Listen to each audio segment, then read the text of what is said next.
Vale, egun hori, eskerrik asko etortzearen, espazio honetara. Pues que al final estos espacios pedagógicos y de socialización de lo que cada una de las personas que participamos en algunos procesos de Verónica Góngora sirve también para representar y para colectivizar, ¿no? Esos esfuerzos de investigación de trabajo social que estamos llevando a cabo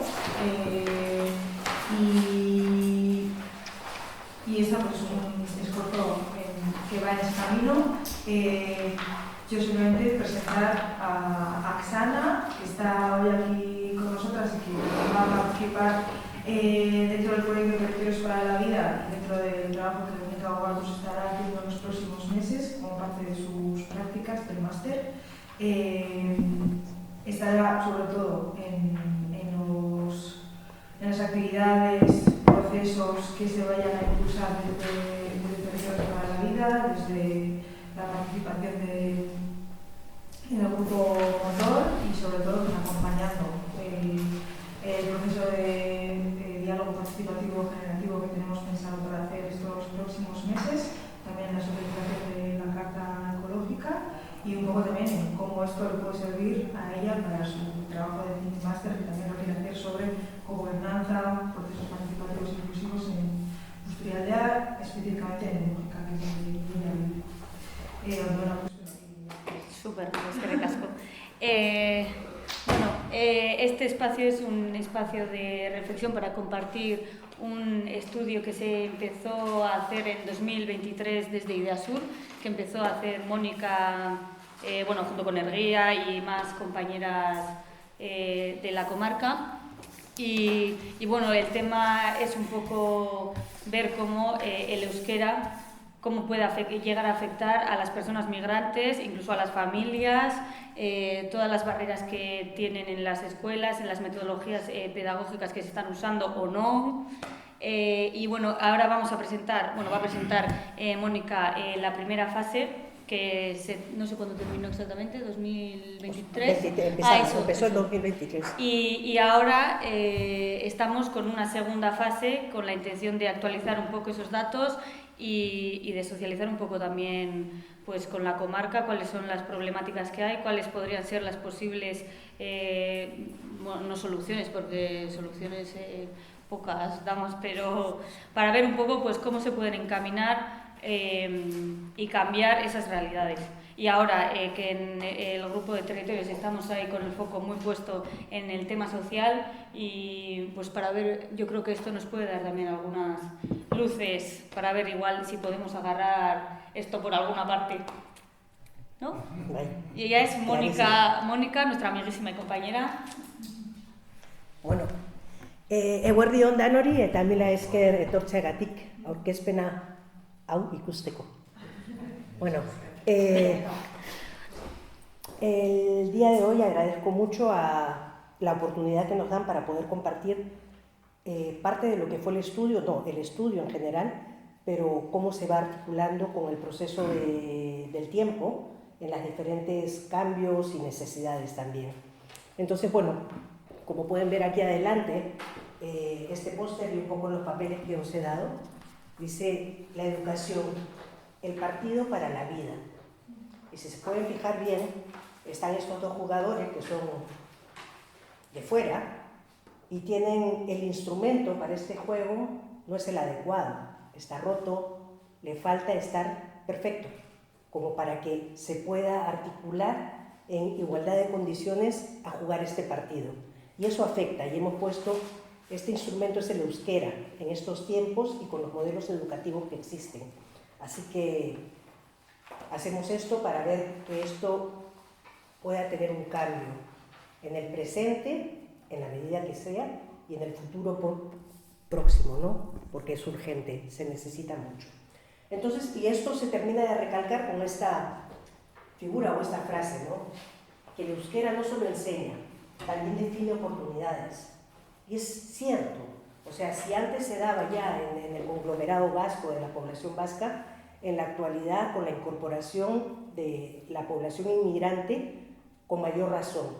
porque al no ser una lengua que entra con una competencia a cabalidad, como debería de ser, entonces va dejándonos más atrás en las posibilidades de la vida, ¿no? Comentándoles sobre el estudio que se hizo aquí en Guernica. El estudio se llama, y que lo presentamos así a las diversas entidades del gobierno vasco también, Desventaja académica del alumnado de origen inmigrante.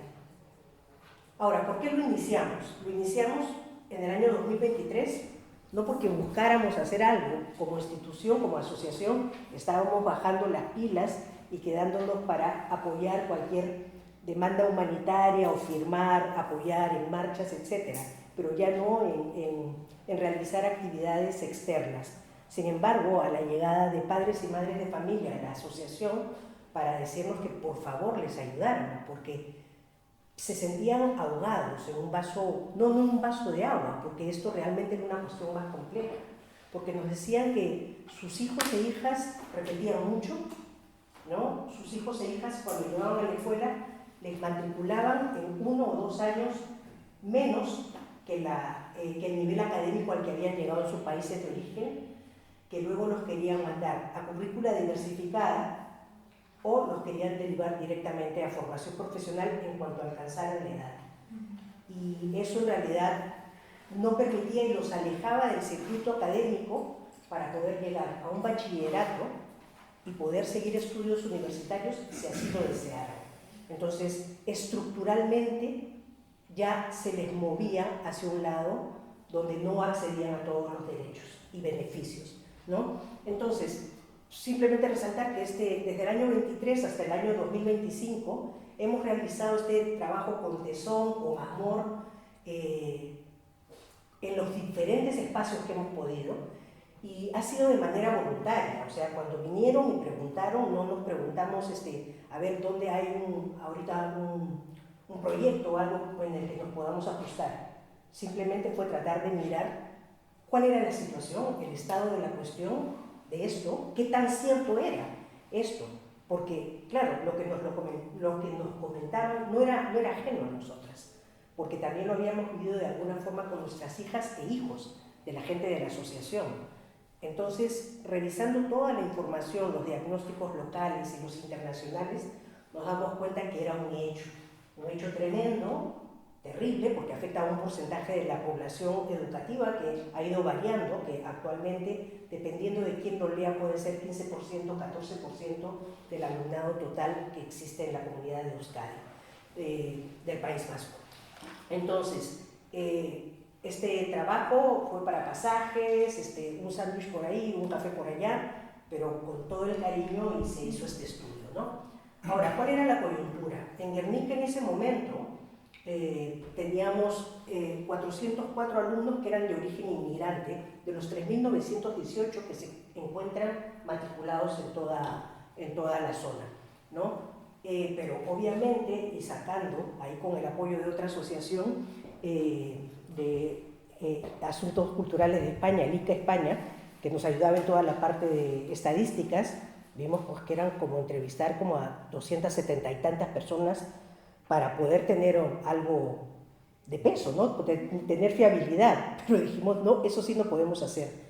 Pero vamos a validar esto, el peso y la validez que tiene, se encuentra en que habla un grupo específico que se encuentra allí. Y por lo menos, si no existían otro tipo de estudios directos dentro del País Vasco que lo reflejaran, pues ahí lo hicimos. Entonces,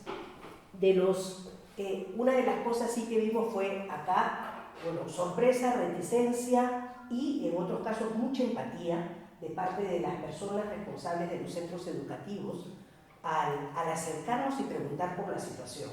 Alguna gente fue absolutamente rechazando el asunto, otros diciéndonos que esto era una situación que jamás iba a cambiar. O sea, esto no va a cambiar nunca, es así. Claro, es así porque no es tu hija, es así porque no son tus sueños. Y mucha de la gente también que pudo hablar en contra puede haber sido también gente de mujeres, ¿no? Que en ese momento estaban a cargo. Entonces, una de las cosas que tú contrarrespondes. Nosotros no pretendemos solucionar, pero sí ser una punta de lanza que traiga este tema a colación y que se pueda ver. Porque tú, siendo mujer y directora, no estarías aquí si a alguien no se le ocurrió empezar una lucha descabellada que no iba a ninguna parte. Y así estamos. Entonces podríamos encontrarnos y abrigarnos. Entonces, de los 6 centros a quienes les enviamos unas preguntas muy simples, que eran cómo trabajaban el refuerzo lingüístico con el alumnado inmigrante, etcétera, si habían hecho alguna nueva acción, buenas acciones positivas con relación a esto. De los 6 centros solo nos respondieron 3. De 6, 3. Y al resto insistimos, pero nos decían, recibimos muchos correos diariamente y necesitamos priorizar qué contestamos. Duro. A ver, tú tienes alumnado inmigrante en tu centro y está pasando por esta problemática, ¿no? No sabemos cómo contestar a sus preguntas, nos decían. Es que no sabemos cómo contestar, solo contesta, escribe. Pero parecía que eso ya implicaba un compromiso, quién lo va a ver, qué va a pasar, ¿no? Y no se preocupen, ya les contestaremos. Como 7 veces, les enviamos 8 veces el mismo correo y obviamente nada, porque no, les era demasiado. Entonces, directamente sobre la muestra que trabajamos, hay estos datos que pueden cerrar un poco, dar un poco forma a la idea, ¿no? El tipo de centro en el que se encuentra matriculado. Hay una tendencia, hay algo diferente en Guernica dentro de la tendencia de la educación dentro del País Vasco, y es que la mayoría del alumnado inmigrante está matriculado en centros públicos y aquí se da que la mayoría se encuentra en colegios concertados, pero también es un poco por la construcción de los centros. Hay muchos centros concertados acá y castolas que son pues privadas o concertadas y que se encuentran en la zona. Entonces, por eso esta parte puede estar, no refleja un poco esta realidad nacional, pero sí una realidad aquí, de Guernica mismo, ¿no? Ahora, cogimos un conjunto de exalumnos, de todas formas, para ver que sus padres y madres nos contaran la experiencia, ¿no? Entonces tuvimos 19 exalumnos de las 60 familias y 41 alumnos, que ya se encontraban, la mayoría en ese momento, a partir ya del primer grado de educación formal de primaria, ¿no? Ahora, preguntamos si eligieron que estudiaran en euskera, y obviamente nos dijeron que no, o sea, ellos no eligieron, aquí te manda, o sea, la Comisión de Educación te deriva directamente, lo cual, ok, o sea, es parte de lo que hay, que acá está el modelo D, entonces no puedes optar dentro de Guernica, es modelo D y punto. Pero a las personas que sí contestaron que sí, que fueron 15, preguntamos, queríamos indagar por qué, ¿no? Y nos dijeron que era por respeto a la lengua, al idioma y al pueblo donde se encontraban radicando, y otro grupo dijo que era para la integración social y laboral futura. O sea, también había una perspectiva de utilidad de la lengua, algo que ocurre acá también, ¿no? Si quieres ser funcionario, pues tienes que saber bastante euskera, si no entras, por decirte, a esa línea, ¿no? Algo interesante fue la cantidad de idiomas que habían dentro de las personas que se encuentran ahí, ¿no? Entonces, castellano era la mayoría, pero teníamos rumano, portugués, árabe, bereber, francés, euskera castellano y castellano euskera. O sea, el que era castellano euskera eran personas que habían pasado por el Euskaltegi y estaban casadas con personas de acá. Entonces, eran parte de una pareja mixta. Estudios dentro de lo que eran los estudios y el apoyo lingüístico.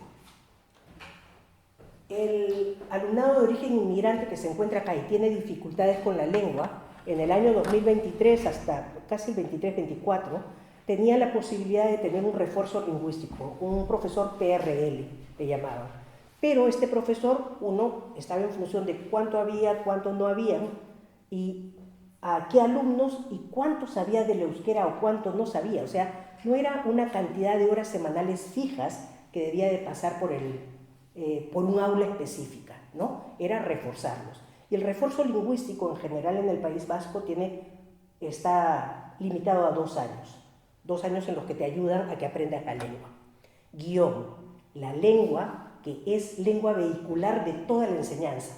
Por lo tanto, si no tienes un buen pie en el conocimiento del euskera, no va a haber un buen pie para la comprensión de las materias y las asignaturas que aprendes, ¿no? Entonces, se preguntó y algunos padres, un 17% decían que no sabían, no tenían una menor idea.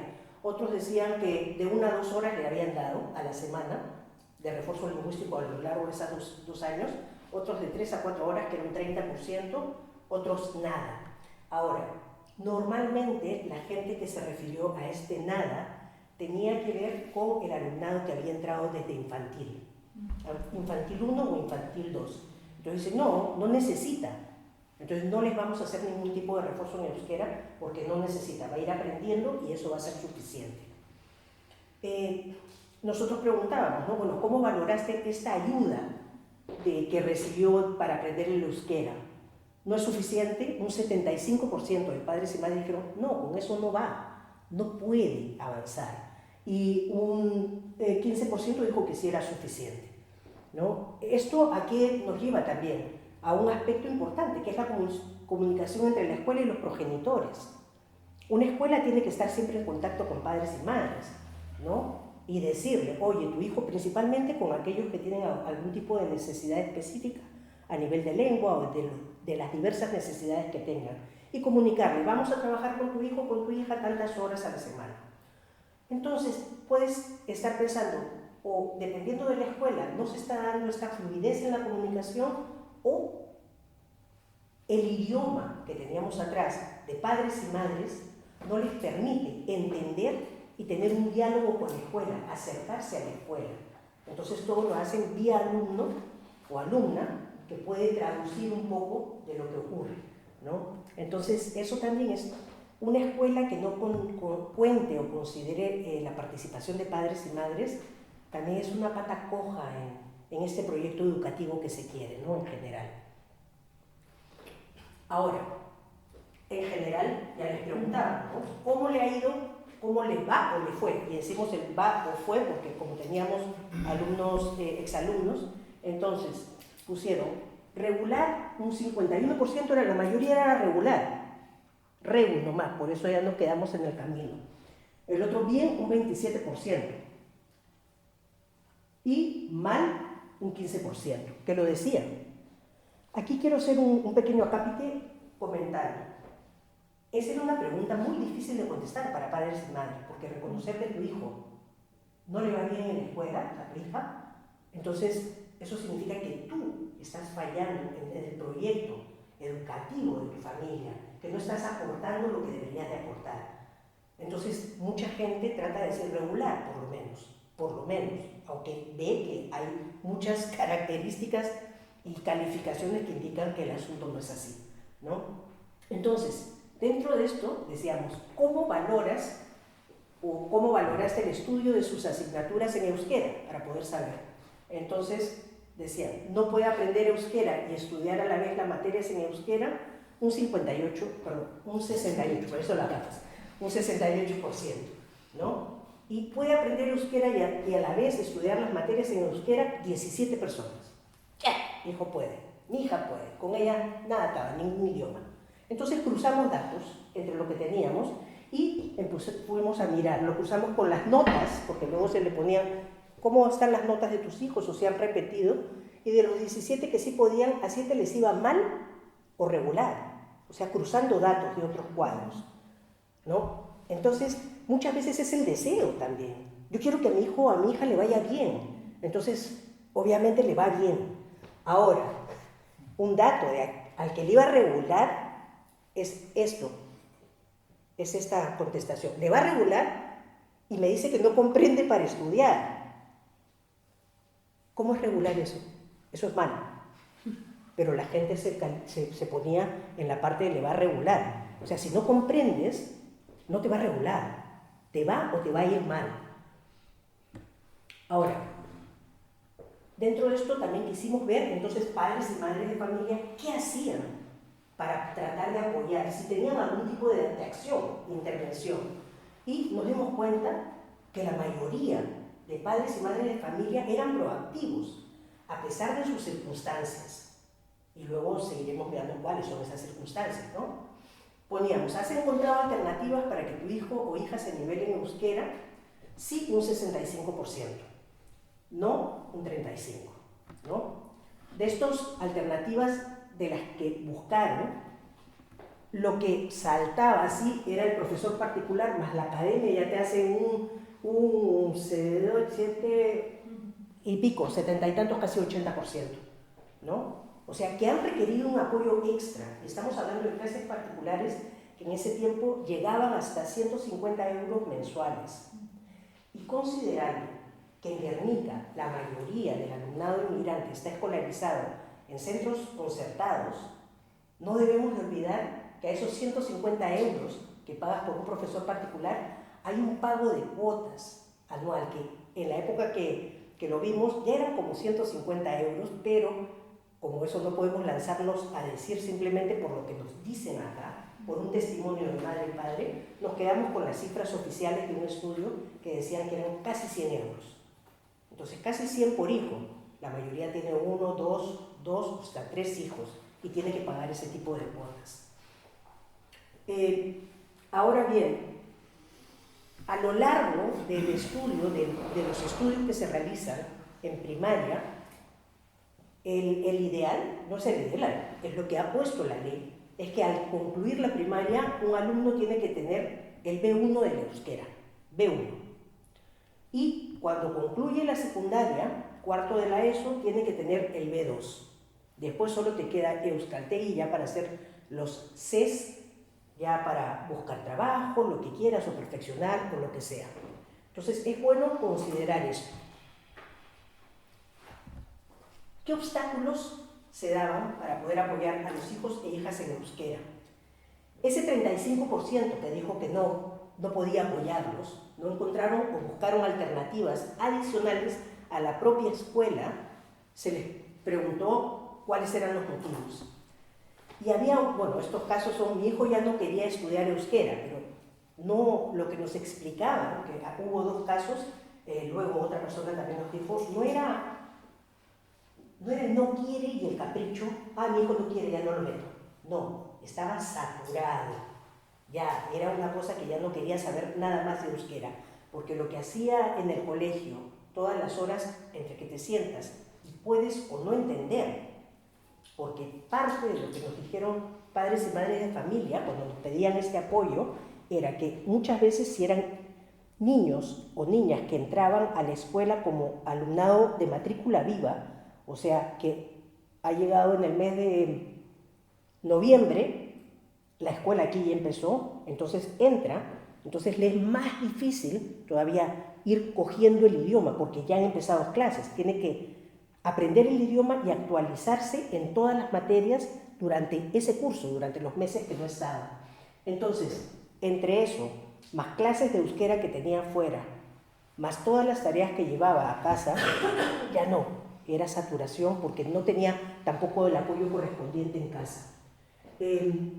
No necesitó presentar un 4%, no recuerdo si cruzamos otro cuadro para ver este 4%, pero no tenía tiempo para llevarnos un 1%, y luego vamos a ver acá que muchas veces la población inmigrante, por los nichos de trabajo en los que nos encontramos, no disponemos de tiempo, o sea, una reunión a esta hora quizás podría asistir alguno, pero a las 7 de la tarde, a las 6, no, porque quizás estás limpiando en el tren, ¿no?, las instalaciones, o vas sobre tal hora, lo que salga se pilla, y a eso tú no le pones horario. Por lo tanto, si a veces matriculabas a tu hijo, ¿en qué momento lo llevas? Si eres la única persona que está acá.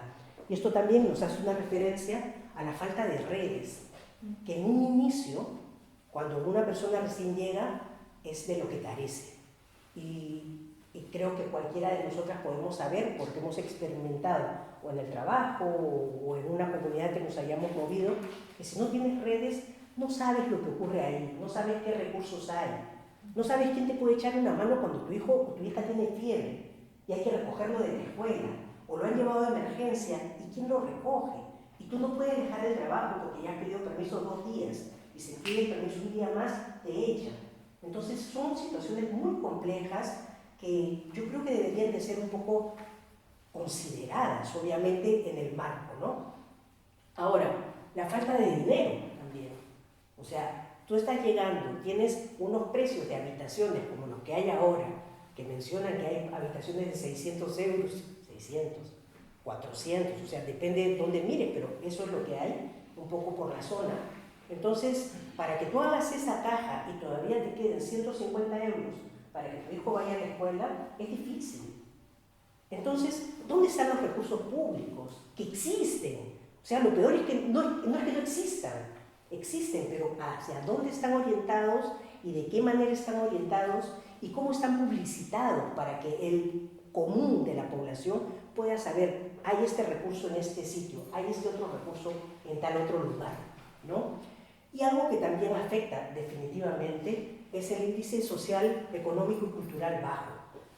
Un gran porcentaje de la población inmigrante que viene para salvar la vida, ¿no? O bien viene de países donde la situación económica, material era muy compleja, entonces llega acá y su nivel de educación ha sido bajo y su nivel económico es bajo. Entonces, eso también existe y está afectando en un porcentaje muy alto de la población inmigrante, ¿no? Se considera que la población inmigrante, esto es uno de los aspectos que se tiene que tratar de trabajar. Y eso, como futuro, ¿cómo se podría arreglar? Si tu padre y tu madre no tenían dinero para llevarte, una escuela que te empodere, que realmente saque lo mejor de ti en equidad e inclusión, pues ya permite que esta segunda generación de personas inmigrantes pueda acceder a otro tipo de trabajo que no le dé un salario mínimo. Y eso en quienes tienen suerte, porque luego dentro de esto pues está el abuso que existe en todos sitios, ¿no? De las personas que te quieren pagar pues ahorita por ser interna 600 euros, ¿no? Porque sí, tú vas y te dicen 600 o nada, ¿no? Punto.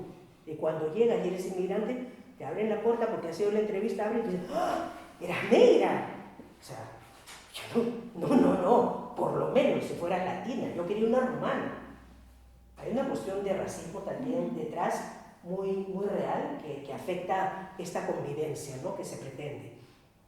Ahora, en general, en términos generales, un alumno, una alumna que no entiende la lengua, a quien ya pasaron sus 2 horas, su hora y media, sus 20 minutos de refuerzo lingüístico, ahora hay programa EUSLE, lo mandas al aula y están viendo pues el sistema solar, pero ya pues del sistema solar solo sabes Eguski y toda la parrafada que existe en el texto no la entiendes.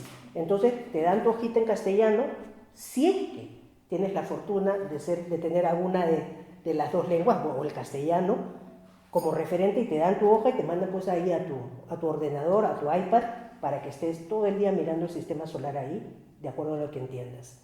Entonces, es alumnado que se siente pues dejado, no mirado, y obviamente eso genera otra problemática más, que son todas las conductas disruptivas dentro del aula. Mucho alumnado inmigrante, lo sacan porque el payasito, la payasita, no, lo que quiere es que le miren, aunque sea que le griten, para que sepan que está en esa aula, porque durante horas se queda con ese papel solamente, ¿no? Este hecho también desmotiva al alumnado, gente que no quiere asistir a clases, que quiere faltar, entonces ahí te tienen que agarrar de los pelos y llevarte al centro, ¿no? Incrementa el absentismo escolar y nuevamente nos aleja de poder llegar al bachillerato, como había dicho antes, y poder, si quiere, ir a la universidad, pero en los tiempos que corresponden, no habiendo repetido 2 veces en primaria, las otras 2 en no sé qué, o haber hecho formación profesional básica, porque ya a partir de segundo ya ese chico no da más con el euskera y hay que sacarlo, o sea, entre comillas también, ¿no? O sea, tiene que salir del colegio porque no, acá no da nada más, o sea, ya no puede aprender nada más. Entonces va a formación profesional básica, 2 años, luego tiene que seguir una carrera de grado medio, luego una de educación superior. O sea, luego de 6 años recién tienes la posibilidad de postular a la universidad. Y en un contexto donde las familias tienen una economía bastante limitada, digamos, a lo básico, no te puedes dar ese lujo de 6 años, mamá, papá, sostén, ¿no? Entonces, eso es ahí.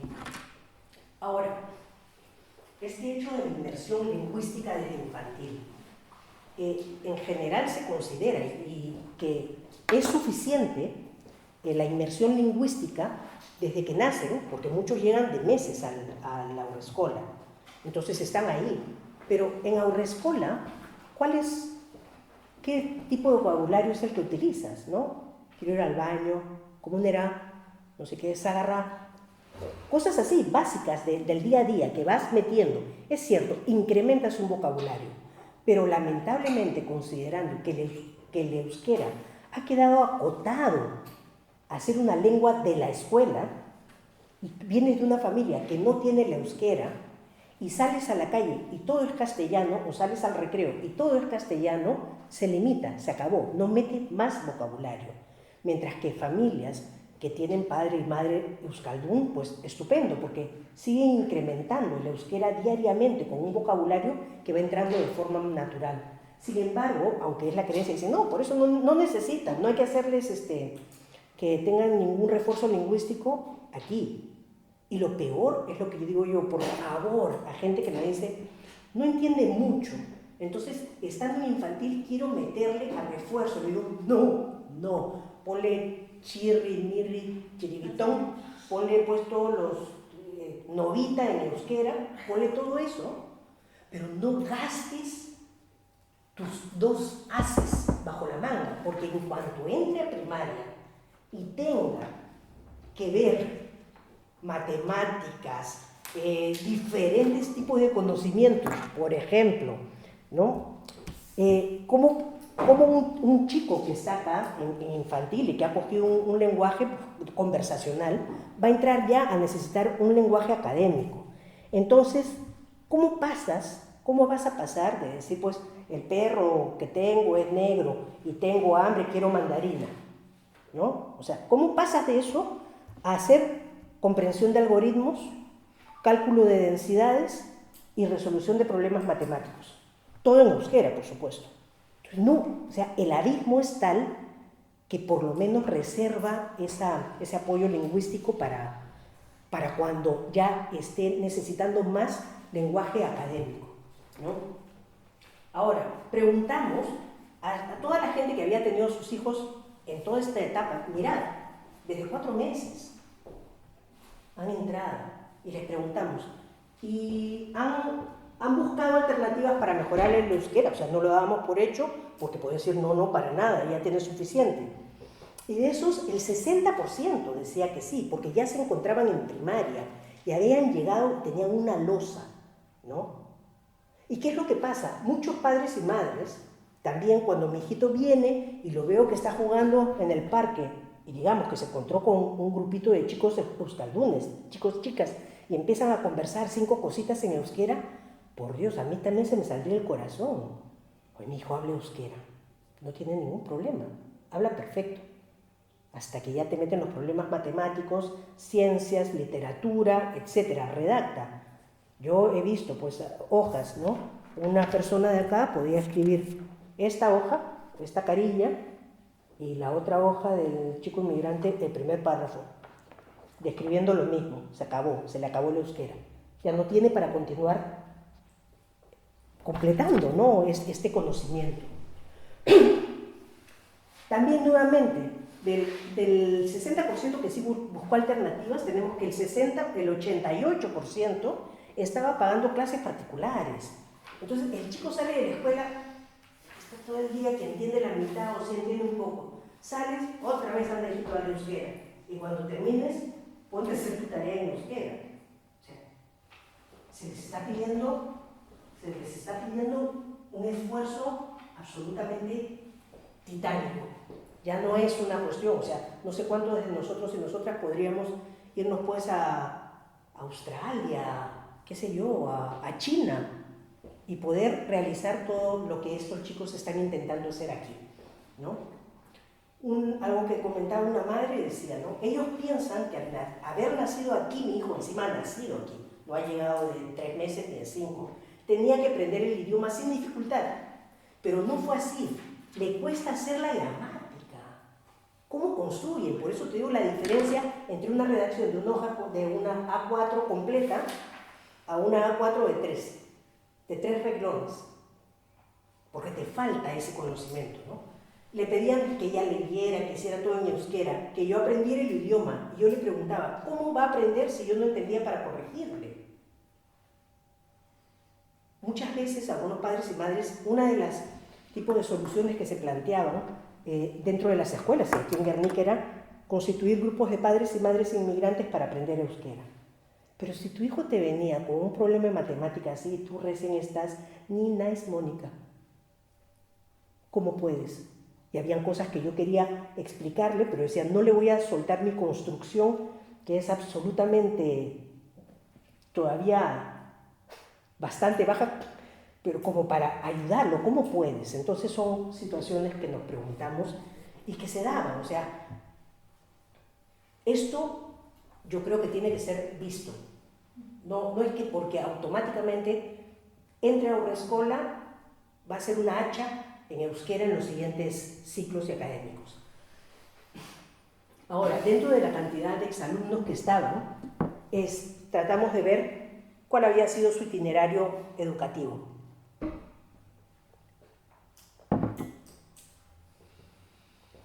Si vemos acá, por la mayoría, están ubicados en todo lo que son estudios no universitarios. En esa época todavía existía el EPA como tal, ¿no? Está en formación profesional básica, grado medio y grado superior.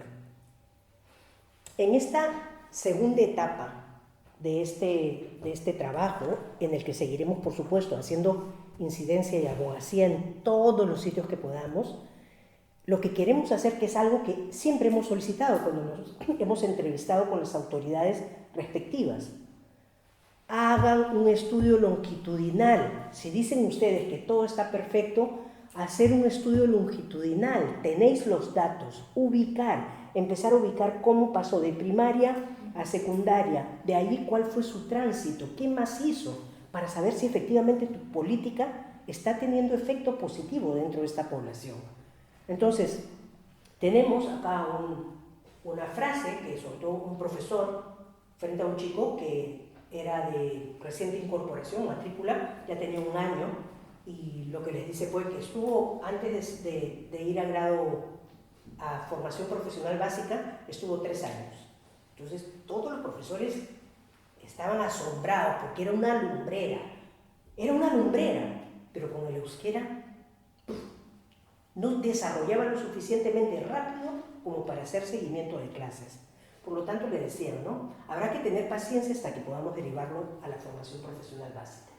Porque esto es un poco la solución en estos momentos. Y eso no puede ser una política en equidad y con perspectiva de inclusión. No puede ser el que molesta, ya, ahorita, por favor, Santa Rosita, que pase rápido este año y ya lo pueda mandar a formación profesional, dice el profesor o la profesora, y se acabó. Entonces, es bravo. Ahora, ¿cuáles son las percepciones que tenían los progenitores? Que he sacado algunas frases de lo que decían, que lo recuperamos, y ponía algunas tendencias, ¿no?, que se dan en esto. Parecía que no les daba importancia en ayudar, no tenía un apoyo constante, decían que lo harían, pero no lo hacían, ¿no? Entonces aquí algo que podemos ver es que hay un conjunto de centros educativos cuyos equipos directivos y el profesorado se está desbordado ante la llegada de población inmigrante. Pero esto no es un fenómeno de ahora. Tenemos datos de la cantidad de alumnado, que veremos más adelante, desde qué año está, cómo ha ido incrementándose. Entonces, no es un reto nuevo. Por eso a mí la palabra reto, con la población inmigrante, me llega acá, porque un reto que tiene 28 años, ya no es reto, por favor. Cada uno de ustedes ponga el término que quiera, pero reto no es. Y no es tenemos capacidad de mejorar eso. No, tampoco, porque estás mejorando sobre lo que está medio mediocre, ¿no? Acá, la diversidad escolar ha aumentado exponencialmente. En los últimos estudios se ve que la diversidad, pero aquí en la diversidad vamos a hablar de educación con necesidades especiales, ¿no? Entonces, el conjunto de situaciones, TDAH, dislexia, no sé qué, no sé cuántos, ansiedad, etcétera, etcétera, se ha incrementado muchísimo, ¿no? Entonces, también el profesorado tiene que lidiar con eso en el aula. Y se siente, pues, ¿ya qué tengo que hacer? Ahorita le da el ataque, tengo que hacerle el esto de signos, porque también tengo que incluirlo, porque es un derecho que está garantizado por el gobierno de acá. Entonces, ¿cómo se hace?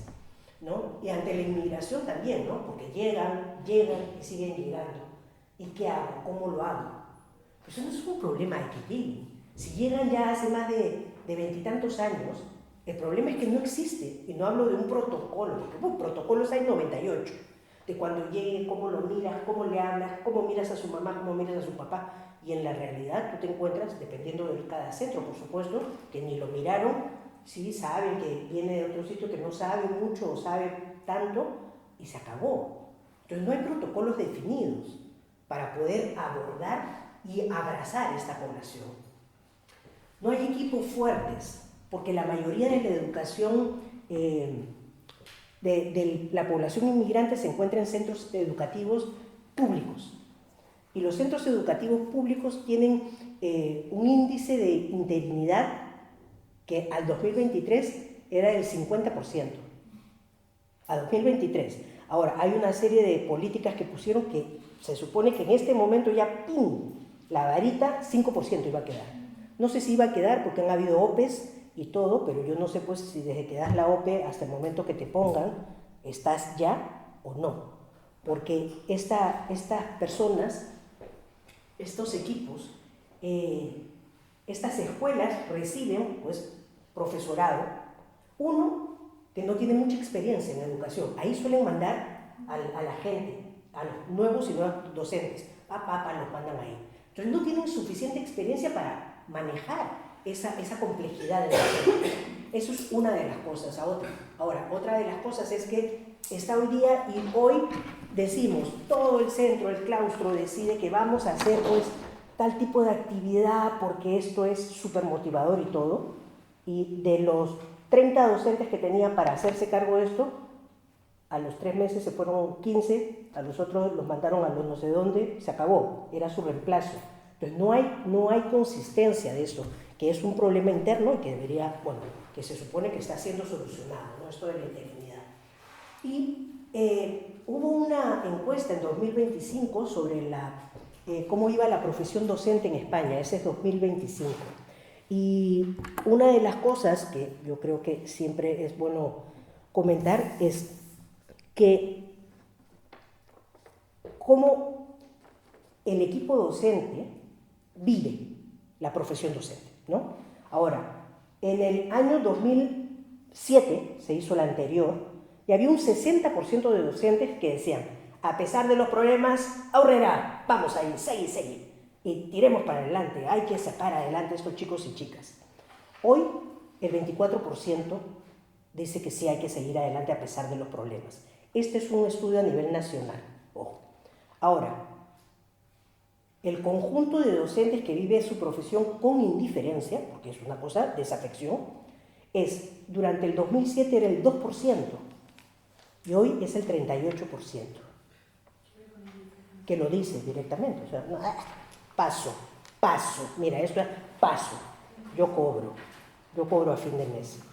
Disculpa, cuando dices a nivel nacional, ¿te refieres aquí a España? No, perdón, a España, este es a nivel de España. Y ahora, este mismo estudio te dice, ¿no? ¿Cómo ven el estudiantado a sus docentes? Es parte de este mismo estudio, pero nos menciona con honores. ¿Por qué? Porque dice que en la forma en que el alumnado ve a su profesor y lo califica, dice, mi profesor ayuda extra cuando los alumnos lo necesitan.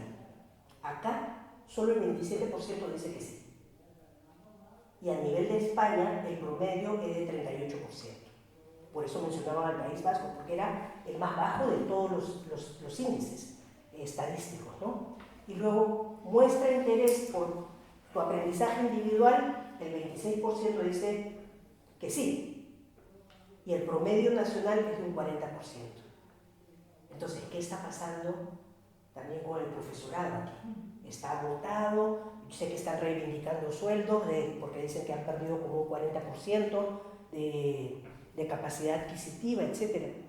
Pero el profesorado, como vocación, tiene que trascender a tu sueldo, ¿ya? Es como que te encuentras, como a un momento mencionado, en una cirugía de corazón abierto, y como ya han pasado 8 horas de tu operación, pero todavía tienes para 5 horas más, el médico dice, se acabó, 3 de la tarde me voy, o voy a comerme un pincho y regreso.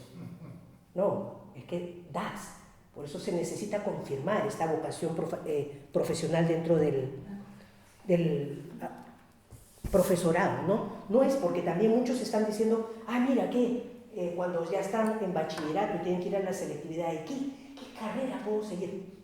Profesorado, pagan muy bien. Wow, es duro, porque ahí, ¿quién se va a quedar? Este chico molesta, este chico no sabe, esta chica está aburrida en la clase porque no entiende nada. Yo cobro a fin de mes, taquicho, y se acabó. Entonces, otra de las cosas que decían es ver por qué hay maestros que se niegan a enseñar en castellano a quienes no saben nada de euskera ni de castellano. Eso nos está hablando de la falta de políticas, metodologías en la enseñanza de una L3 o de una L2 dentro de los centros, que se suponen que están resguardados por los proyectos lingüísticos que cada centro desarrolla antes de empezar, o que le dura 2 años. Pero si yo pongo mi proyecto lingüístico, no tengo dinero para hacer nada, ya pues ya cumplí, ¿no? Lo mando, lo sellan, ya recibimos y se acabó. ¿Y quién hace algo al respecto?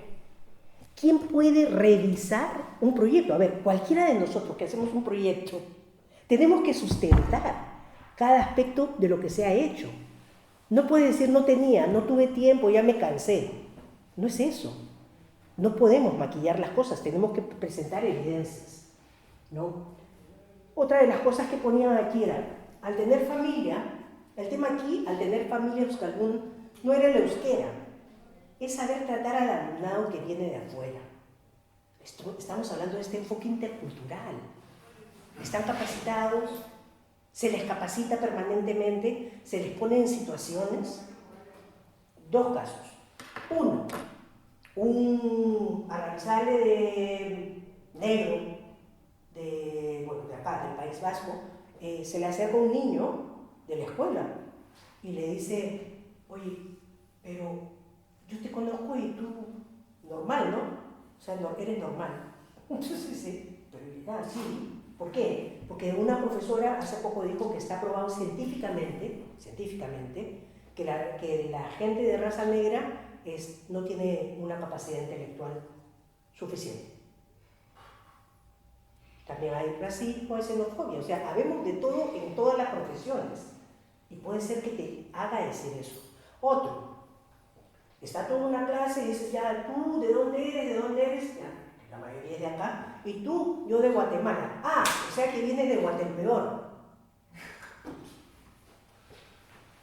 El efecto que tienen en estas personas, en este hombre cuando contaba esa experiencia, de cómo trataban y cómo iban a ser tratados sus hijos en un ambiente donde nadie los conociera, porque todavía donde estaban era un pueblo pequeño y que eran respetados, y sabía que iba a salir y que la sociedad tenía estas ideas.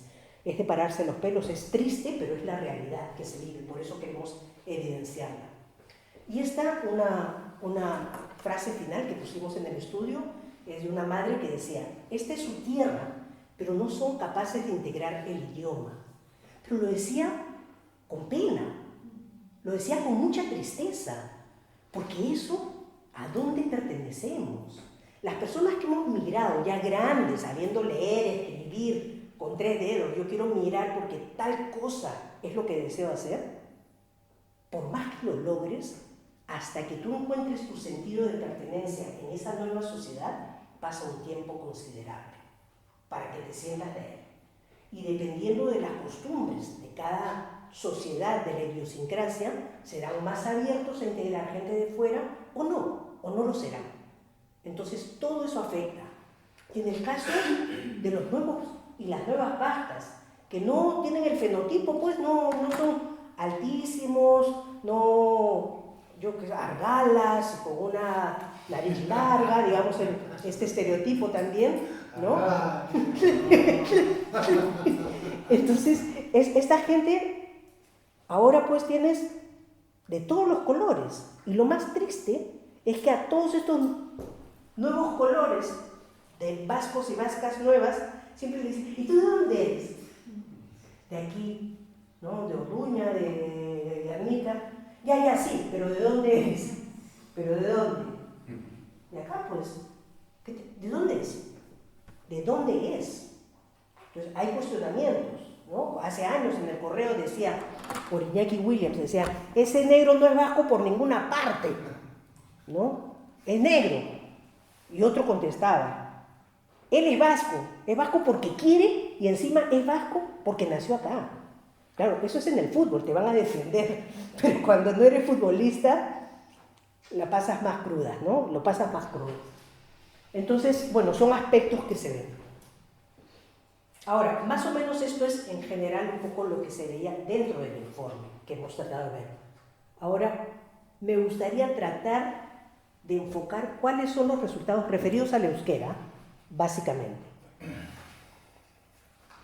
de ayer y de hoy, porque he estado buscando el artículo porque tenía uno donde aparentemente deslizaban un poco que los resultados del 2025 en euskera están mal porque es que el espacio, las aulas son más complejas, muchos inmigrantes siguen llegando. Punto. Se acabó la respuesta. ¿Esa es una respuesta de por qué el euskera va mal? ¿O nos está poniendo el nombre y apellido para decir, ustedes bajan el nivel de euskera y de conocimientos aquí? No lo sé, no creo que sea el sentido, pero definitivamente algunas buenas excusas la gente se busca para no acometer con sinceridad la labor que tiene que hacer, que muchas veces pasa por humildad y reconocimiento de hay cosas que todavía se tienen que hacer mejor, porque no están funcionando, ¿no? Entonces, Beira, para el 2005, para el 2005 se evalúa el nivel de euskera dentro de las aulas. Si es que se llega al nivel 2, al B2, cuando estás en cuarto de secundaria, quieren saber pues si todo este proceso educativo ya llegó y rinde. Y tenemos que los alumnos que han superado la prueba son el 47 y algo %, los que no la han superado el 52,7%. Es cierto que aquí ponían modelo A, B y D. Todavía en este casi quedaron con B y D. Si estoy en lo correcto vos. Pero bueno, hablamos que igual se supone que el euskera en el modelo A tenía que tener un resultado. Y se supone que al momento de estructurar era ese B2, al cual no se llegaba. Luego, en el año 2007, ya midieron el B1, que tiene que llegar todo el alumnado de primaria cuando está saliendo de primaria antes de entrar a la ESO. ¿Y qué se ve ahí? Superado la prueba, 38%. No lo han superado el 61,8%. Ahora, cuando te hacen los análisis estadísticos, por eso yo me quedo con los resultados generales, sin expresión oral, porque luego las ponen para ver si matizan y normalmente matizan, porque al que ya no entiende nada en gramática le dicen habla en euskera. Nirekatúa polichela, aprobó, ¿no? Supongo yo, o sea, por eso la expresión oral aporta también, aporta la prueba, pero yo la dejo en general. Ahora, cuando ven acá, este nivel de euskera, miren, en el primero no habían ni 10.000 alumnos de origen inmigrante para el año 2005. Aquí, eso sí, en Euskal Herria, ¿ya? Para el 2007 que miden primaria, porque como siempre parece que también tenemos la responsabilidad de algo, son cerca de 16.000. Mirad lo que ha crecido. Es un porcentaje altísimo, altísimo. Resultados en el año 2023. Y eso tiene que ver con la hojita que les di, donde se ven las nociones que se deben de tener como nivel de euskera al que tienes que alcanzar. En el 2023, en segundo de la ESO, el 52% estaba en un nivel básico de euskera. En la ESO, básico es sobre A2, A1 combinadito con un poquito de A2. Cuando se supone que aquí estás a media hora de demostrar el B2. Y el nivel en primaria, el nivel básico de euskera estaba en 33%, 34 casi. Este año han cambiado las calificaciones, el diagnóstico, ¿no? ¿Qué nos pone? Que el nivel básico de euskera en cuarto de primaria es de un 36% y el nivel básico de euskera en segundo de la ESO es el 42,2%. O sea, bajó 10 puntos. Eso se debe de haber tirado de arrodillado y haber dicho, ¡qué bien! Este día ya hemos bajado 10 puntos y ojalá que sea una tendencia que se mantenga.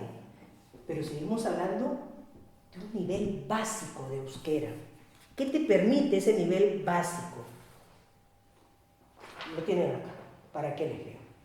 O sea, con eso, química y física, un poquito complicado, ¿ya? Y demás materias que ustedes saben con mayor contundencia. En este tiempo, miren, el alumnado inmigrante, aquí ya son 44.560. 21 años, donde, luego vamos a ver una frase específica que hay con relación a eso, ¿no? Donde esta tendencia se seguía dando y se veía. Y si haces una prognosis social, dices que esto se mantiene, mirando todo el panorama social e internacional. En el plan para la transformación de la escuela pública 2025-2028, es interesante, siempre digo, este término, ¿no? Transformación. Siempre decía, todo está bien, entonces si algo está bien, difícil, ¿para qué transformas? Incrementas, aportas, pero transformar, normalmente sueles transformar algo que no debe estar marchando lo suficientemente bien. Ponían esto, que aunque aquí, como os dais cuenta, ha habido una disminución, o sea, hay más alumnado de segundo de la ESO que pues se expresa mejor o puede escribir mejor, etc. Pero luego sigamos viendo, os dais cuenta con el anterior, se repite casi siempre ese mismo porcentaje.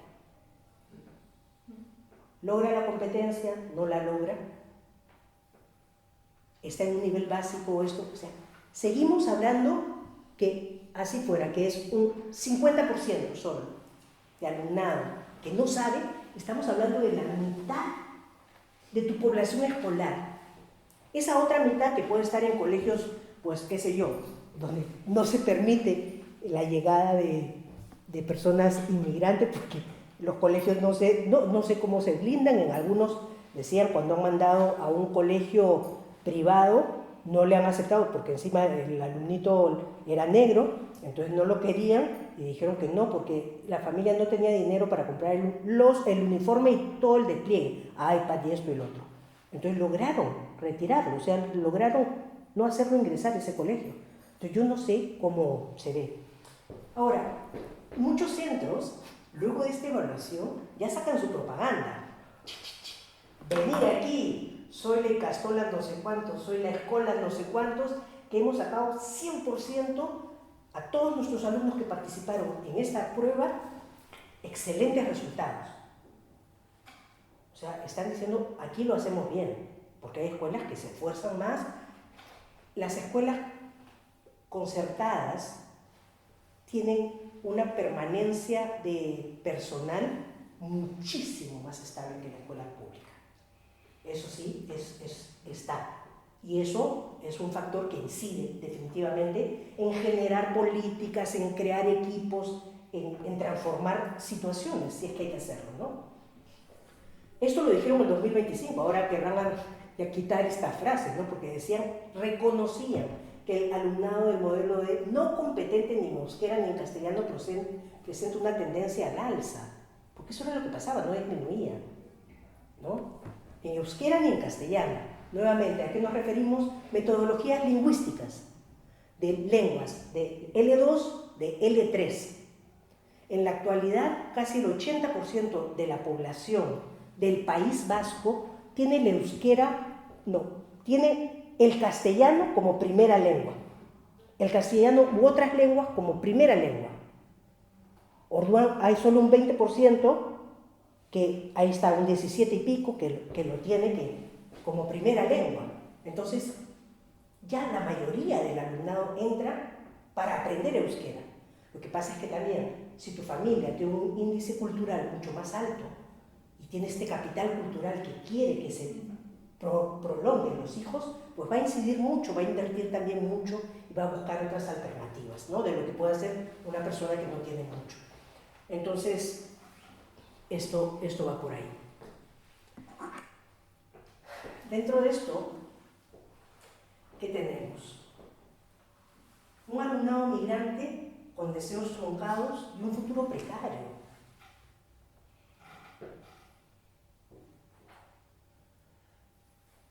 No sé cuánto gana un doctor, porque muchos se van a otros países porque dicen que no ganan lo suficiente aquí, pero entre tener un salario anual, digamos unos 78.000, 80.000 euros, a tener uno que llega a los 16.000 y algo, hay una diferencia, hay un margen abismal. Estamos hablando del País Vasco, ¿no? Entonces, con 78.000 puedes hacer muchísimas cosas hermosas. Con 16.000, paga tu casa, anda y trata de cocinar lo que sea, busca las ofertas del 30, 40% que está en todas las tiendas o en las fruterías de los pakistaníes, esta fruta que ya se está estropeando un poquito al 59 centavos el kilo. Y ahí haces tu canasta básica, porque no puedes ir a comprar un carrito de 7 cosas y pagar 150 euros o 200 euros. Tienes que buscarte la vida. Entonces, esto es algo que va más allá. Yo conocí, y eso peor, casi me da a mí, es que este estudio también te baja la presión te da depresión en muchos momentos. Y conocí a una niñita que en su momento, en una reunión de personas inmigrantes, de mujeres inmigrantes la mayoría, dijeron cuáles son sus deseos para la Navidad, qué es lo que quieren. Entonces todas las personas mayores pues hablaron, porque había solo 2 niñas que estaban jugando. Y cuando termina de decir todo el mundo, una levanta el mano y dice, yo también puedo decir qué quiero. Esa tenía 5 años, la hermanita tenía 4. Dice, claro, di, yo quiero ser doctora, dijo. Y mi hermana veterinaria. Y hasta hoy se me siguen parando los pelos. Porque esas, ¿qué van a hacer? Con este sistema, ¿a dónde van a llegar? Son sueños, son personas, somos personas que tenemos sueños también de capacidad de mejorar, de tener algo mejor, no seguir dentro de lo mismo, ¿no? Estos son los nichos laborales donde la mayoría de las personas se desempeñan y cuya, a nivel de sueldos, salarios son los más precarios, condiciones más precarias, si existe en muchos casos cuando no te hacen ni contrato, también porque tú no has regularizado tus papeles. Entonces, si hay algún otro nuevo virus que nos presente el mundo y quedamos fuera de juego, no tienes protección social, no hay. Entonces, son situaciones para ir mirando, ¿no? Ahora, he señalado algunos factores que inciden en esa desventaja académica, porque no es la lengua sola, así como en muchos casos, una buena parte de la sociedad dice que el euskera se pierde por los inmigrantes. No es solo que los inmigrantes estamos afectados por la lengua, sí estamos en el tránsito educativo. Y eso es lo peor, porque son gente que ha nacido acá, gente que debería de tener mucho, ya desde que han nacido tienen más derechos del que llegó chiquitito y sin documentos, sin documentación en regla, pero no se está dando. Entonces, en la sociedad, dentro de la sociedad, pues que tenemos estas voces xenófobas y racistas que mantienen prejuicios y siguen generando, y están perjudicando esta cohesión social. Pero una cohesión social en una sociedad segmentada. Porque nosotros, a ver, ¿en cuántas cuadrillas de ustedes estamos? ¿Cuántas veces? O sea, cada uno piensa en su cuadrilla, en su gente. Y esto no es un mea culpa, no. Hay una idiosincrasia social que todavía sigue bastante, digamos, protegida, pero yo no puedo decir necesariamente que sea protegida, porque es una idiosincrasia social. Hay una historia que avala estas conductas. O sea, hay muchas situaciones que hay que contemplar, no es así a voz de pronto, ¿no? Pero sí, es cierto, eso es un hecho, que no estamos articulados dentro de las cuadrillas.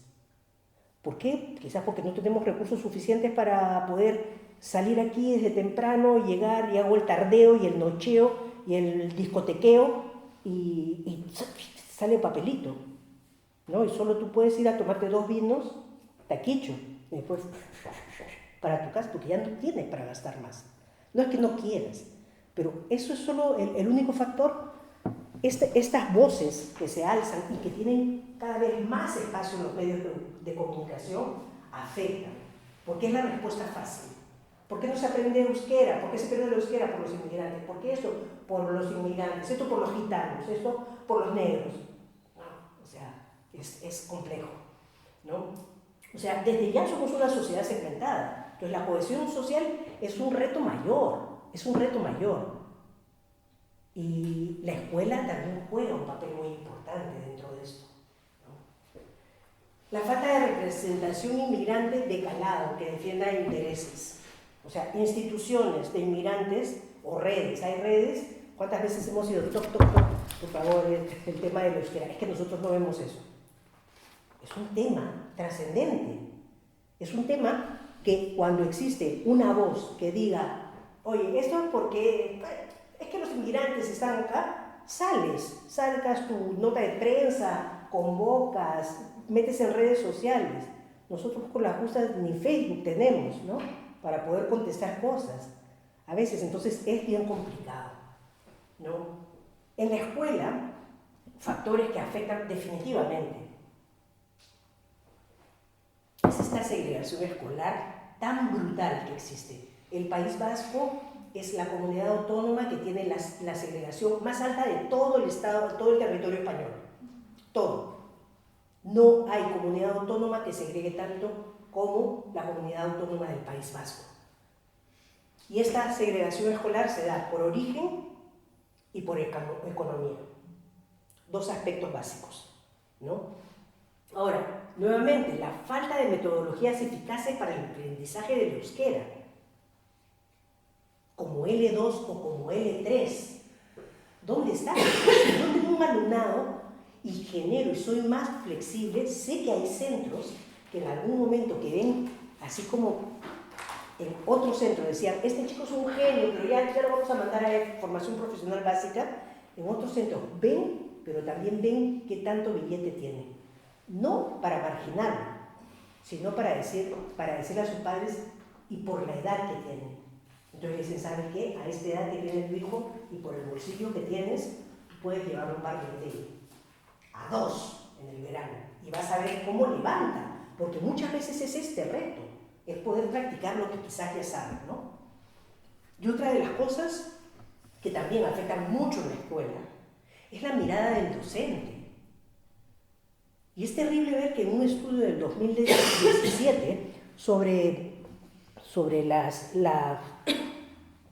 esto infantil, sí, aquí está, la diversidad infantil y juvenil en la comunidad autónoma del País Vasco, le preguntan a todos estos docentes que están dentro de este estudio, claro, haces 80 preguntas, ¿no? Entonces por ahí entra la pregunta que no estás esperando y te sale con sinceridad lo que piensas, no lo políticamente correcto, ni lo que está esperando este investigador que yo diga. Entonces le dicen, en un futuro no muy lejano, ¿tú dónde ves a tus alumnos? ¿Dónde los ves? ¿Los ves que estén continuando estudios? Y bueno, ok, los de la ESO coinciden con los de primaria, pero peor aún con los de infantil. en que somos un grupo que ese alumnado va a tender a ir a un grado medio, infantil, agroescola. ¿Qué ha dicho esa criatura? ¿Qué ha dicho? ¿Qué ha hablado? ¿Por qué? ¿El color de su piel? ¿Porque la zapatilla no es la de marca? Entonces, si tú no tienes la mirada de un docente que crea en ti, que te empuje, que saque lo mejor de ti, como dice el sistema educativo, sacar la mayor parte de este ser humano para sí mismo y para el mundo. Por favor, ya estamos, es mi sueño ya total. Si desde ya te están viendo, los esfuerzos que pongan van a ser mínimos, porque ya saben que te vas a formación profesional. Esa parte, bueno, yo creo que es bastante...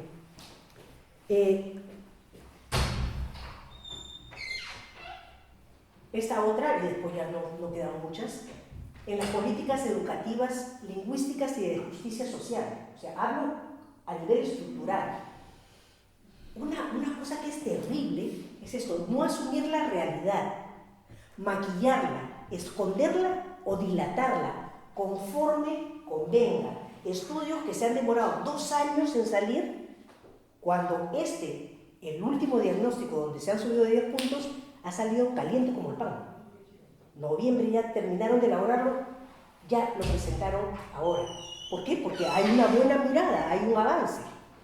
Entonces, por ejemplo, ponía acá una frase de un estudio que se hizo en el 2004, ¿no? Dice, al centro X se le sugiere que reflexionen sobre su visión de la metodología que utilizan, ya que lo que indican no coincide con lo que se observa y con los resultados que se consiguen.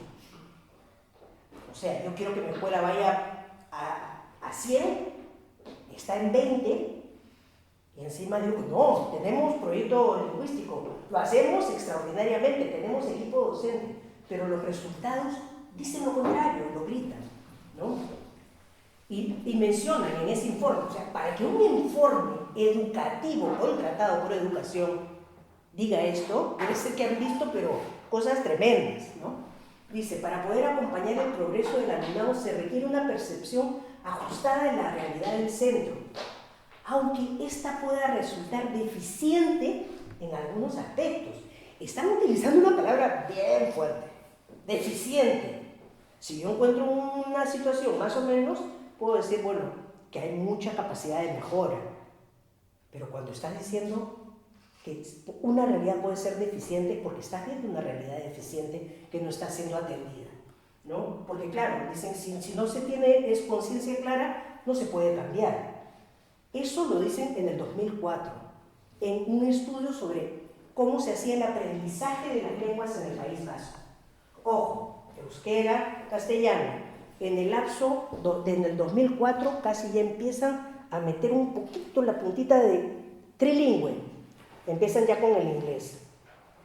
Ahora se ha sugerido que creo que este año, a partir, no sé si del 2026, 27 será, que ya Aurrescola, con 3 años ya ponga inglés como trilingüe, y también van a haber bachilleratos en inglés. Todo de muestrita, pero sobre esta, o sea, seguimos construyendo la casa, los cimientos sobre huesos de muertos, ¿no? Porque no pues.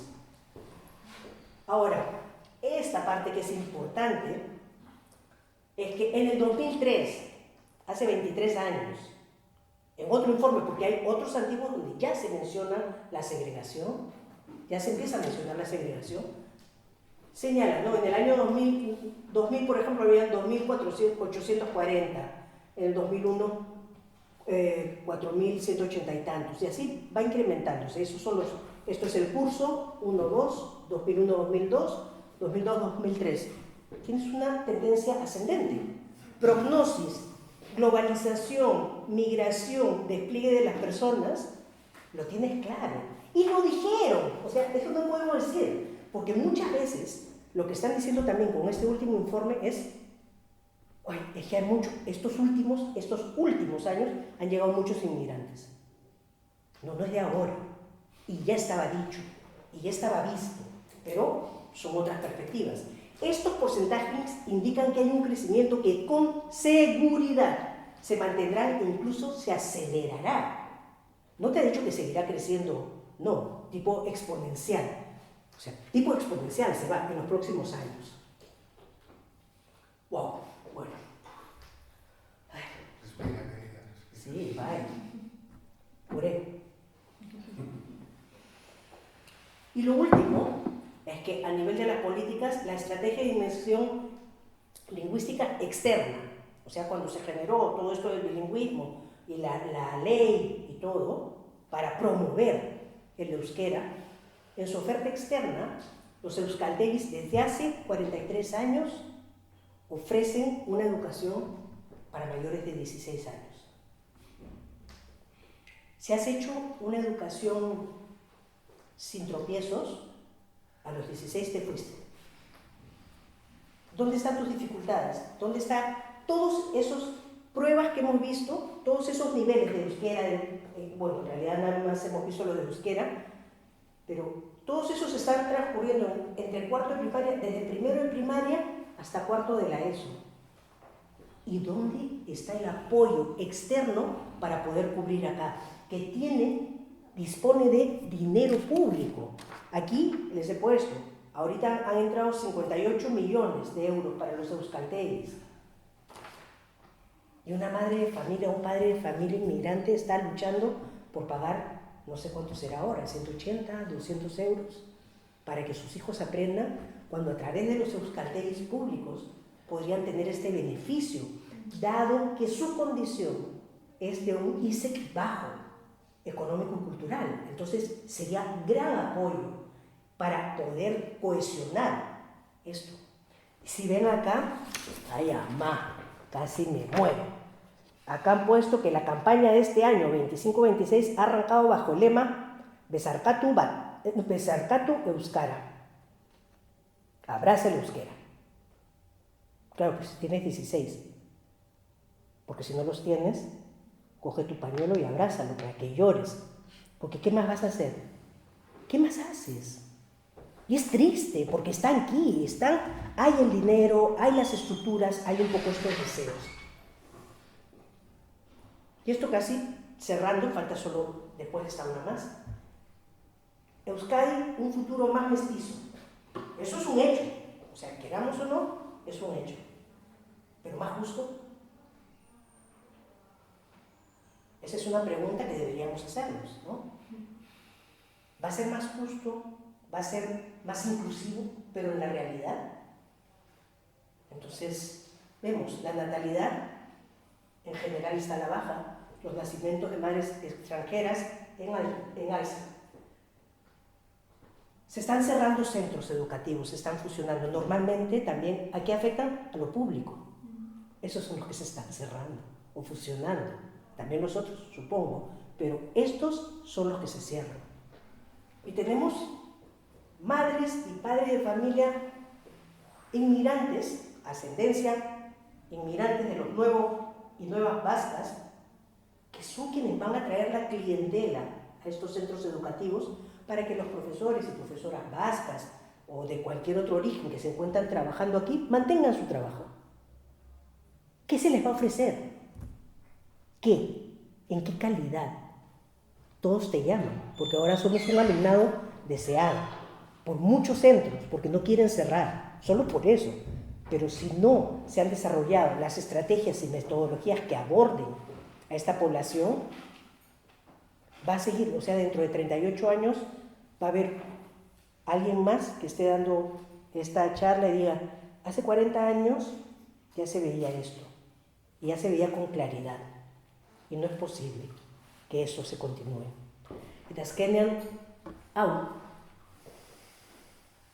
Hay que recordar que la educación escolar tiene una tarea asignada de niveladora social. O sea, lo que tus padres no pudieron hacer, hay gente que se desloma, ves en diferentes culturas, que están en la limpieza, que están en todo, y que van a la graduación de sus hijos o hijas, personas campesinas, de los diferentes países que usando diferentes indumentarias se acercan a las graduaciones de sus hijos, que lograron ser doctores, que lograron ser X, astronautas para la NASA. ¿Por qué no? ¿Por qué no? Eso es lo que tiene que hacer la educación. En este momento, por ahí no está yendo el camino que tiene que tener. Y esto que es duro, pero es muy cierto. Lo que ven acá, ¿no? Crecer en un hogar con progenitores nacidos fuera de la Unión Europea casi duplica la probabilidad de pobreza en la edad adulta. Porque nuestros hijos no están levantando, no están teniendo las oportunidades por sistemas y estructuras que no les permiten, ¿no? Se les extrapola al País Bajo. Los ciudadanos no comunitarios enfrentan tasas de riesgo de pobreza que superan el 40%. Eso es un estudio general, pero aquí ya ese 40 hace rato que se ha visto.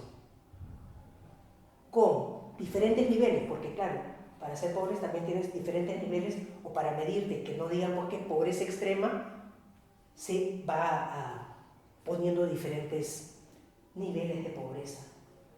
Pero el umbral se supone que en el País Vasco, ganando 15.000 y algo de euros al año, ya perteneces al grupo de pobreza en Euskadi, porque no puedes hacer más, pero ya estás delimitado, y ahí ese era un 28%. Ahora, en riesgo de exclusión, o sea, que hasta ahí un poquito más bajo, todavía era un porcentaje que prácticamente hacía un 30 y tantos %. O sea, esto, profecías cumplidas. Orduan, eso era lo que quería compartir con vosotras y vosotros, y no sé, yo creo que mientras más aliados podamos tener, mientras que se pueda a veces exponer esta situación, hablo personalmente, cuando alguien diga, no, pero tal cosa, así, los inmigrantes o esto, no es fácil tampoco para nosotros articularnos en términos de inclusión y de equidad en esta sociedad, por más que queremos, se nos pone un poquito difícil, más de lo que debería de ser. Así que lo que queráis comentar, lo que sea, pues absolutamente contenta y atenta a saberlo.